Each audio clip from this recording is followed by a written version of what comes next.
Okay, so back to the war story. So the client calls me up and says there's lots of problems with their internet and they can't open CAD files across the network. So first question I asked was, anybody else having this problem? So in other words, were they having the delay there in the Benton Harbor office? The answer was no. Were they having the delay from the Portage office? The answer was no. So I eliminated that there were problems with my servers. So that was the first thing. And I also eliminated that there were problems with the Benton Harbor firewall or Benton Harbor internet access because Portage was able to access the stuff. I was able to access it easily with a VPN connection. So it seemed to be probably a 90% probability, it seemed to be isolated to the Allegan office. So I remote connected to the Allegan office. I was able to do that successfully.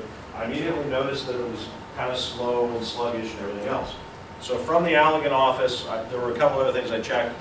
I checked whether or not it was internet or whether or not it was just VPN, and it was both. So from the Allegan office, oh, by the way, they had already called their ISP and complained. Charter did a ping to their router, and everything came back normal. Minimum latency, those kind of things, which seemed kind of odd. So I remote connected to a computer there. I ran a path ping to a couple different sites, Microsoft.com, somebody else.com. And notice, if you remember when I told you about Traceroute, you could see who the providers were. And what I saw was Charter, Charter, Charter, Level 3, Level 3, Level 3, Microsoft.com, right? So Level 3 is a big, it used to be GE or GT, one of those, and then they got bought out by Level 3, right? So that was at maybe 9:15, 9:30 in the morning. Then when I did a path ping, that was a Traceroute. When I did a path ping, came back with significant packet loss, 60%, 80%, and in a list of routers that must have been 35 different routers to go from their site to Microsoft. So I did a path ping, I did a ping from my location, and it was like maybe 5 hops between my location and Microsoft. So I thought it was odd that it took up 35 hops.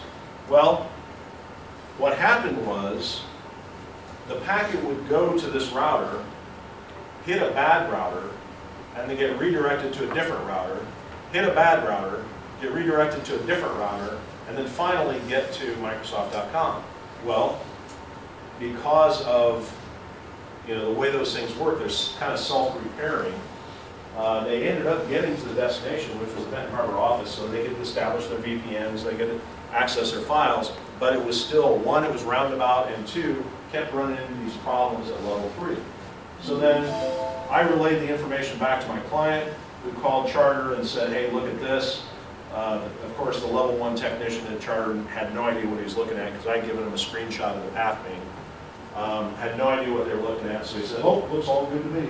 Maybe we should reroute the router. Well, clearly that's not going to do any good because the problem was not there. The problem was at level 3. It was 0% packet loss up until we got to level 3, which was their upstream provider, and then all of a sudden we started having these problems, and then it eventually get there. So not an hour later, they called up and said, problems have gone away.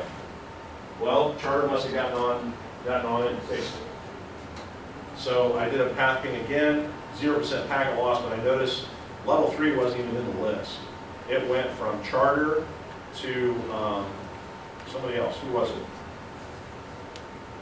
Some other internet service provider that I recognized. I don't remember who it was. But level 3 wasn't even involved. So one of two things happened. Either Charter did figure it out, some higher level engineer figured it out, some higher level guy or girl like you guys figured that out and who was responsible for those routers and said we got a problem, they were getting alerts, whatever, and then rerouted or disabled or modified the route, or what's even more cool and probably more likely is the router had a threshold that said, if I'm going to hit this bad area for more than 5 minutes, more than a half hour, whatever, I'm automatically going to reroute to this failover path to this other internet service provider. That's the most likely scenario, which is pretty cool because they had that built into it. So path ping, like I said, I just used it not too long ago. I just used this not too long ago and it worked, and I was able to not waste a bunch of the client's money by troubleshooting a server, troubleshooting a router, troubleshooting all these different things. I was able to tell them exactly where the problem was. They complained to Charter, and whether that did any good or whether they just fixed it by themselves, I don't know. Okay, what time is it? Okay, we've got 9 minutes to the end of the period. If you have questions about what we've covered so far, this is as far as we're going to go. Okay, so we've got a couple things. One, if you need to make up a test, come see me after this. I think Zach, you do? I did. You already did? What are you raising your hand for? What do you want? I just had a question. Okay, listen up. Quinn's got a question. What? Ping-T, what would you use? Okay, ping space IP address space -T. What does that use for? I just used this yesterday, as a matter of fact. I was doing a firmware upgrade of a SAN, and I wanted to make sure that I was going to be able to reconnect. Anybody know? So the command is ping space whatever IP address you're trying to ping space -T. The default for pinging an object is, yes sir? Endlessly. It sends pings endlessly. So it continues to ping until you stop it. That's what the -T or -T uses. And it's valuable if you just want to keep track of something.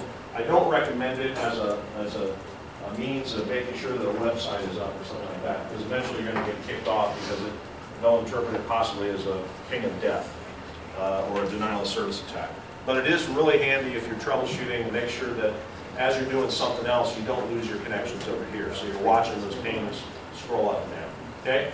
All right, so don't close your computers. For the remaining 5 minutes, study. I'm going to shut stuff down because I've got a meeting at 10:05. Do you have a question or you need to talk about tests or something? Okay, so come on up. Would you turn that off, please?